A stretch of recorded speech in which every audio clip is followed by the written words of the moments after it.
हमका न भावे दाल भात ना नदी, अरे आवे हरी धनिया के याद ना नदी, अरे आवे हरी धनिया के याद ना नदी। हमका न भावे दाल भात ना नदी, अरे आवे हरी धनिया के याद ना नदी।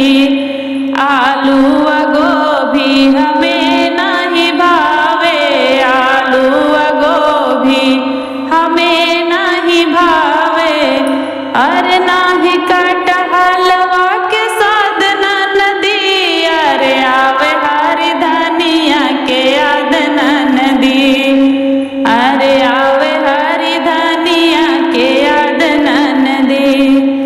हमका न भावे दाल भात ना नदी, अरे आवे हरी धनिया के याद ना नदी। पालक व मेथी हमें नहीं भावे, पालक व मेथी हमें नहीं भावे, अरे नाही चावरैया के साग ना नदी, अरे आवे हरी धनिया के याद ना नदी, अरे आवे हरी धनिया के याद ना नदी।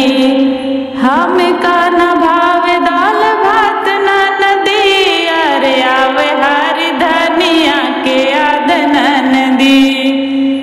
लड़का यो बच्चा हमें नहीं भावे, लड़का यो बच्चा हमें नहीं भावे, अरे नाही लड़कवन के बाप ना नदी, अरे आवे हरी धनिया के याद ना नदी, अरे आवे हरी धनिया के याद ना नदी।